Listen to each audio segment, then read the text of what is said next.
ପଞ୍ଚଦଶ ଅଧ୍ୟାୟ ସୌବାଚ ମୈତ୍ରେୟ ବାକ୍ୟ ଶୁଣି କନେ ଆନନ୍ଦ ବିଦୁରର ମନେ ଧ୍ରୁବଦେ ଜନନୀ ସମେତ ନିଶ୍ଚିନ୍ତେ କଳ୍ପେ ପରି ଜନ୍ତେ ବସିଲା ଯାଇ ଧ୍ରୁବ ପଦେ ଜ୍ୟୋତିଷ ଗଣଚକ୍ର ମଧ୍ୟେ ବିଦୁରବାଚ ମୈତ୍ରେୟ ପାଦେ କର ଦେଇ ଆନନ୍ଦେ ବିଦୁରକୁ ଛଇ ମୁନି ପ୍ରଚେତା ବେଦନ ବଦନେ ଧ୍ରୁବଦେ ଗଲା ନିଜ ସ୍ଥାନେ କେଶ କେବଳ ବଞ୍ଚେ କିବା ରାତି କାହାର ପୁତ୍ର ସେ ବୋଲାନ୍ତି ପୂର୍ବେ ନାରଦ ବଚନେ ଯଜ୍ଞ ଆମ୍ଭେ ଯେଉଁ ଜନେ ହରିଙ୍କ କ୍ରିୟା ଯୋଗ ପାଇ ଭଗବତ ରିଲେ ଦଶ ଭାଇ ସେ ଧର୍ମ ପାଳି ପ୍ରଚେତସ ଯଜ୍ଞରେ ବିଷ୍ଣୁ କରି ଦୋଷ ସେ କଥା କହ ମୁନି ମତେ ସଂସାରୁ କରିବି ଯେ ମତେ ମୈତ୍ରବାଚ ଧ୍ରୁବ ପୁତ୍ର ଗୁଣ ଧାମ ଜ୍ୟେଷ୍ଠ ଉତ୍କଳତାର ନାମ ତାହାକୁ ଅଧିରାଜ୍ୟ ସ୍ଥାପି ଧ୍ରୁବଦେ ଗଲା ଶୂନ୍ୟ ବ୍ୟାପୀ ସେ ବସି ରାଜର ଆସନେ ଉତ୍ତମ ରତ୍ନ ସିଂହାସନେ ସୁଖ ନ ରବି ଦୁଃଖ ମନେ ପିତାର ଯାତ୍ରା ଶୁଣି କନେ ସେ ଦେଶ ଭାବେ ଆତ୍ମଜ୍ଞାନୀ ସମଦ ରସି ବୁଦ୍ଧି ଜ୍ଞାନୀ ଦେଖାଇ ସର୍ବଭୂତ ହରି ସ୍ଥାବର ଜଙ୍ଗମାଦି করে হেমন্ত পদে বোধ রসে গুণ প্রবাহ সে মিশে জড়ান্ধ যোগীঙ্কর প্রায় ভস্মভূষিত শুদ্ধ দেহে বুলাই নানা মার্গে লুচি এপারে তার গুণ লেখি হেমন্ত তার গুণ দেখি বন্ধু বান্ধবের মন দুঃখী মন্ত্রিয়া মত মানি মিলি রাজর ক্ষণে নিত্য ভাই বৎসর অনুজ নাম সুন্দর সর্বগুণ ধাম তাহার কুশল বিচারি বিশ্বরাজে অভিষেক করি কাপিলে নৃপতি আসনে হেমন্তে গলা কেতে দিনে সুবিধি নাম পত্নী তার যোশিত গণেশ সে গম্ভীর তার উদরু পুত্র জাত হইলে গুণ অপমিত পুষ্পন্ন দিগ্নাকেতু নাম ঈশয়ুজ যে অনুপম বসুজয় ষষ্ঠ সুত গুণ বিখ্যাত এ জগত প্রভাত সে দেবী নিতারি পুষ্পান্ন তুল্য বিভা করি সে প্রভা গর্ভে তিনি সুত হইলে জগত বিখ্যাত প্রত্যামধ্যন স্বয়ং কালে স্বভাবে তেজ অনর্গল প্রদোষ ধরাত্র দোষর গর্ভে তিনি সুষ্ঠ পুষ্ঠর পুত্র শুষ্ক ঋষি এক দুহিতা শুভ কেশী তাহার নাম সুচারুণী অবলা মধ্যে শিরোমণি দশ মানতার গর্ভে জন্ম হইলে সৃষ্টি পূর্বে নজলা চতুর্শর নারী রূপে সে কমলা কুশরী তাউদর ষষ্ঠ সুত হইলে বিষ্ণু যুক্ত নাম সে পুরুষ প্রকৃত পাদসু শয় দূরবর্ত সে ষষ্ঠ পুত্র ষষ্ঠ ভাই শুণ তাহাଙ୍କ নাম কহে অগ্নিশোমক অতিরাত পদুন্ন সমার উন্নত আদি ষষ্ঠ সুত হইলে মনুবংশে খ্যাত বসু মনস্মৃতি তিনি অঙ্গিরাজ যোগিনী সুনিধা যমর দুহিতা অগিরা পতিতে সুবাতা ବେଣୁ ତାହାର ଗର୍ଭଜାତ ଶୁଣ ତାହାର ଚରିତ ପୁଣି ମାତା ମହଦୋଷ ଦୁଷ୍ଟ ହୋଇଲା ମନୁ ବଂଶେ ତାହାର ଦେଖି ଦୁଷ୍ଟ କଣ ରୂପେଶା ପିଲେ ମୁନି ଗଣ ପୁଣି ତାହାର ମୁକ୍ତ ଗ୍ରତେ ବିକ୍ରମ ଥିରେ ପୁତ୍ର ଅର୍ଥେ ଦକ୍ଷିଣ କର କୁଢ଼ ବିଡ଼ି ମନ୍ଥନ କଲେ ବେଦ ପଢ଼ି ପ୍ରଜା ଅନଥ ଅରାଜକେ ଦୁଷ୍ଟ ପୀଡ଼ିତ ତିରେକେ ତାଦେହୁ ତୁ ନାମ ହରି ଜନ୍ମିଲେ ରାଜା ରୂପ ଧରି ତା ଶୁଣି ସନ୍ତୋଷ ବିଦୁର ଶୁଣି ଚରଣ ଦେଇ କର ତମକୁ ଲୋକତାର ଦେଇ ସ୍ୱଭାବେ କୃତକୃତ ହୋଇ ବିଦ୍ରୋବାଚ ସେ ସାଧୁଶୀଳା ବୁଦ୍ଧି ସର୍ବଲକ୍ଷଣ ଶ୍ରେଷ୍ଠ ନିଧି ବ୍ରାହ୍ମଣ ପ୍ରଜା ରକ୍ଷା କରି ସେ ସର୍ବଧର୍ମ ଅଧିକାରୀ ଯେ ବେଣୁ ନାମ ତାର ସୁତ ଦୁଷ୍ଟ ହୋଇଲେ ସେ କେମନ୍ତ ପ୍ରଜାଏ ରାଜା ଦୁଷ୍ଟ ପଣେ ଭୟ ପଶିଲେ ଘୋର ବନେ କିମ୍ବା ବ୍ରାହ୍ମଣ କୋପ କଲେ ତାହାକୁ ପ୍ରମୋଦନ ଦେଲେ ସେ ବିପ୍ର ବର ସର୍ବଜ୍ଞାତ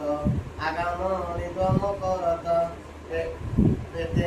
ଅନ୍ୟାୟ କିମ୍ବା କଲେ ରାଜାକୁ ଘୋର ସାପ ଦେଲେ ରାଜାଙ୍କ ଶରୀର ନିଶ୍ଚଳେ ବସନ୍ତି ସର୍ବଦିଗ ପାଳେ ସେ ରାଜା ବିଷ୍ଣୁ ତେଜ ବହି ସଧମେ ପ୍ରଜାଙ୍କୁ ପାଳଇ ଯମର ସୂତା ସୁତ ଯେଣୁ ଦୁଷ୍ଟ ହୋଇଲେ ଅବା ତେଣୁ ଏକଥା କହେ ମୁନି ମୋତେ ସଂଶୟ ନର ଉଚିତେ ମୈତ୍ରେୟବାଚ ଶୁଣ ବେଣୁ ଦୁଷ୍ଟ ପଣ କହିବା ଦାନର ଲକ୍ଷଣ ଅଙ୍ଗଦେ ଅଶ୍ୱମେଧ କଲା ଉତ୍ତମ ଋଷି କରିଲା ସକଳେ ମିଳିବେ ଦନାଦେ ଅନଳ ପୂଜିଲେ ସମାଧି ଯଜ୍ଞକୁଣ୍ଡକୁ ବିକ୍ରେ ଚାହିଁ ଦେଖିଲେ ଦେବଗଣେ ନାହିଁ ଇନ୍ଦ୍ରାଦି ଦଶ ଦିଗ ପାଳେ ଯଜ୍ଞରେ କେହି ନ ମିଳିଲେ ଦେଖିବି ସ୍ମୟ ମୁନି ଜନ ନିକଟେ ରାଇ ଯମମାନେ ବୋଇଲେ ରାଜା ମୁଖ ଚାହିଁ ଏ ଯଜ୍ଞ କରୁ କିସ ପାଇଁ ପବିତ୍ର ବସ୍ତୁ ଶୁଦ୍ଧ କରି ଅନଳେ ନିଗମ ଉଚାରି ଆମ୍ବେଶ କଳେ ଧ୍ରୁବ ବ୍ରତା ବିଜୋଷ ଭାବେ ଶୁଦ୍ଧ ଚିତା ମନ୍ତ୍ର ଉଚାରି ଆମ୍ବ ତୁଣ୍ଡେ ଆହୁତି ଦେଲୁ ଯଜ୍ଞ କୁଣ୍ଡେ ଦେବନ ଇଲେ କେଉଁ ଭାବେ ତା ପ୍ରଭା ସ୍ତବ କହେବେ ସକଳ କର୍ମ ସାକ୍ଷୀ ଦେବ ପାନ ଇଲେ ଯଜ୍ଞ ଭାଗ ମୈତ୍ରେୟବାଚ ଅଙ୍ଗଦେ ବିକ୍ରମକୁ ଶୁଣି ସ୍ୱଧର୍ମେ ବିପ୍ର ପରିମାଇ ସଭାଦ ଅନକ ମୁଖ ଚାହିଁ ଏ ଯଜ୍ଞ କଲୁ କିସ ପାଇଁ କି ମନ୍ଦ କର୍ମ ମୋର ଅଛି ଗୋବିଗ୍ର କହେ ଧର୍ମ ଲେଖି ଦେବନ ଇଲେ ଯଜ୍ଞ ଭାଗେ କାରଣ କହ ମୋର ଆଗେ ହେମନ୍ତ ରାଜା ମୁଖ ଶୁଣି ସ୍ୱଧର୍ମେ ବିପ୍ର ପରିମାନି ମୁନିରୁ ବାଚ ବୋଲୋଇ ରାଜା ମୁଖ ଚାହିଁ ତୋ ଦେହ କିଛି ପାପ ନାହିଁ ପୂର୍ବ ରିତ କର୍ମ ଫଳ ସମତି ନାହିଁ ତୋର ପୁତ୍ର ଦୋଷ ଦେବ ଗଣେ ନଇଲେ ଯଜ୍ଞ ନିମନ୍ତ୍ରଣେ ତୁ ଏବେ ପୁତ୍ର ଯଜ୍ଞ କର ଯଜ୍ଞ ପୁରୁଷର ବର ତେବେ ସକଳ ଦେବ ଗଣ ତ ଯଜ୍ଞ ହୋଇବେ ବର ସେ ବିଷ୍ଣୁ ଅବିଭାଗ ଖାଇ ଘୋର ଯଜ୍ଞ ତୋଷ ହୋଇ ସେ ହରି ପୁତ୍ର ଦେବେ ତୋତେ ସଂସାରୁ ତରିବୁ ଯେ ମତେ ମୈତ୍ରେୟବାଚ ନିମନ୍ତ ସଭା ବାକ୍ୟ ଶୁଣି ସେ ଅଙ୍ଗ ରାଜ ମନେ ଗୁଣି ଯଜ୍ଞ ପୁରୁଷ ତୁଣ୍ଡେ ଆହୁତି ଦେଲେ ହୋମ କୁଣ୍ଡେ ଦକ୍ଷିଣେ ହୋମ କୁଣ୍ଡୁ ଜାତ ପୁରୁଷେ ହୋଇଲେ ସଂଭୃତ ତୁଦେଲ ମଇ ହୋମହାର କାଟିରେ 100 ପୀତାମ୍ବର ଶଙ୍ଖକ ମର ଚତୁର୍ଭୁଜେ କୋଟିକ ଦର୍ପ ଜିଣି ରାଜେ ସୁବର୍ଣ୍ଣ ପାତ୍ର କର ଧରି ଗୁରେ ଅମୃତମୟ କ୍ଷୀରି ବିପ୍ରଙ୍କ ବାକ୍ୟ କ୍ଷୀର ପାତ୍ରେ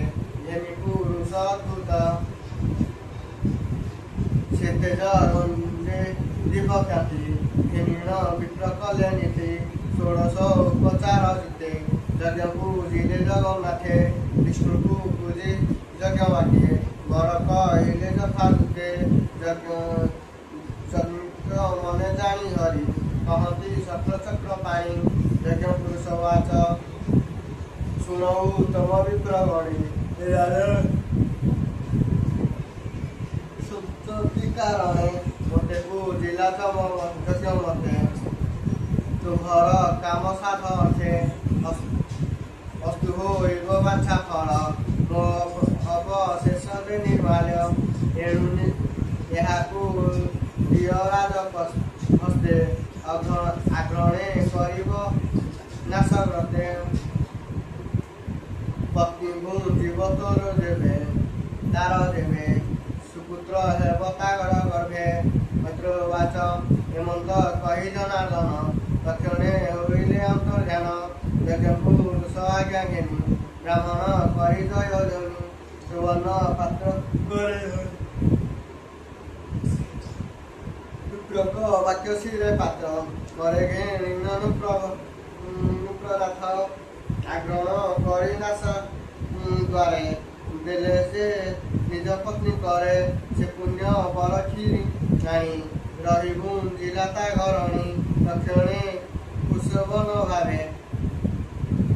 पुत्रर हिला तार गर्भे सगर्भ तार उपगते कुमर जमिला अद्भुते दिनकू दिने से बढ़िला मातार अंश न छाड़िला स्वभावे होई अधर्मिक क्षत्रिय भावे अविवेक निरते धनुषर धरी बने मु गाय नित्या करी तुल्य बयस शिशु मेले देवे खेल कुतूहले ताहार दुष्ट पर दुष्टे दूरे चरणे चारि चापी मुंडे मारे हेमंत तार दुष्टपण राजार आग्रे प्रजाधन प्रदन करी उच्च तुंडे कर अंजलि देई मुंडे कहती वेणु दुष्टपण प्रदन करी प्रजागण गुण गुणी बड़े पुत्र को घरे आनी नाना प्रकार धर्म करी अनेक मतरे बुझाई शुणते नाना कोप करे पितार वचन न धरे दिन को दिन दुष्टपण रूपे बढ़िले प्रजागणे अंतता हार कर्म देखी भाई अति दुख दुखी सुपुत्र कुपुत्र विचारे चित्ते न रहे तार घरे ददनी अर्धे रूपर मंदिर होइला बाहर मने पशिला नरपति कही केही न जानती न जाने तार गति ताहार मात्रा मंत्री गणे अनेक खोजी घर बने न देखी नर घर मिलिले अनेक प्रकार भाविले कहई विप्र जगन्नाथ आशा प्रबंधे भागवत इति